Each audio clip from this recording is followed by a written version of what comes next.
When Konrad Schnitzler and Klaus Schulze left Tangerine Dream, they joined an arts collective led by Konrad Schnitzler.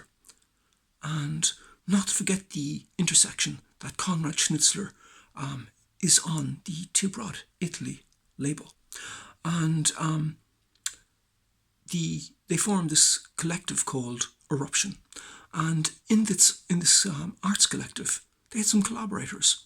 And two of those collaborators were Harmut Enke, a bass player, and on guitar, Manuel Göttsching. They then basically decided to break away. Klaus Schulze, Manuel Göttsching, and Harmut Enke decided to form their own trio called Ash Ra Tempel. They recorded a seminal album in Hamburg with Connie Plank. And I'd just like to say that across the expanse of my music, Ash Ra Tempel their elements are infused into the essences of the music. There is another intersection. From where I'm standing now,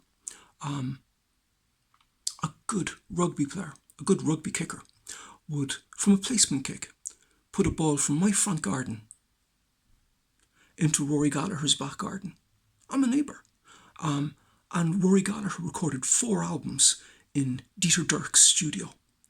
And Ash Ra Tempel also recorded there. And indeed, Dieter Dirks played bass on one of their albums. But Ash Ra Tempel were kind of non-pareil. Kind of 1971, 72, and maybe a little bit after that. Their group dynamic was absolutely par excellence. You had this kind of ethereal minimalism, kind of working, kind of metastasizing into kind of atmospheric ambience, into kind of post-Hendrix extemporizations. And I have to say, like in terms of post-Hendrix guitar playing, at that juncture, Manuel Göttsching was absolutely unbelievable. Like on the album, he's been like heralded as being excellent. And but again, their dynamic, like kind of no one could kind of really beat that at the time. Like, and Ash Ra Tempel, the album, has been cited like as being like one of the best albums that krautrock has produced. Maybe I'd go beyond that a little bit subjectively and say perhaps it's one of the best guitar trio albums of that epoch.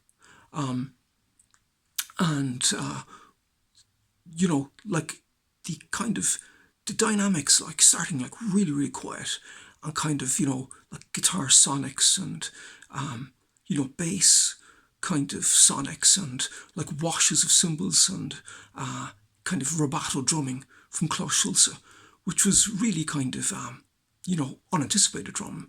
And then kind of the music kind of evolving very, very slowly into like this kind of post-Hendrix kind of workout kind of thing. And, and then kind of like using sonics and various other elements. Absolutely fantastic. So like rather than having it the same kind of level, they were able to kind of play at different thresholds and kind of develop the music and then take it back down again. It's really, really something else, very, very inspirational. And I'd like to say like that Ash Ra Tempel are a profound influence on my music. And I'd also like to say that Manuel Göttsching is also an influence on my guitar playing. And the album is very, very influential. They had like several other collaborations, and Manuel Göttsching also kind of had a bit of a solo career that we'll talk about later. But in terms of the first album, there was a lot of really, really good bands, guitar bands, 1971, 72, 73 even, really, really good ones, but they didn't have the dynamic range, again subjectively, that Ash Ra Tempel had. And you know, a lot of big bands, including myself actually, are very, very influenced by Ash Ra Temple. You know, one of those chestnuts that I got up in Tony Ryan's swap shop. It was like there, I'll take a chance on this, and it was absolutely fantastic. So Ash Ra Temple, one of the best. Thank you very much for listening.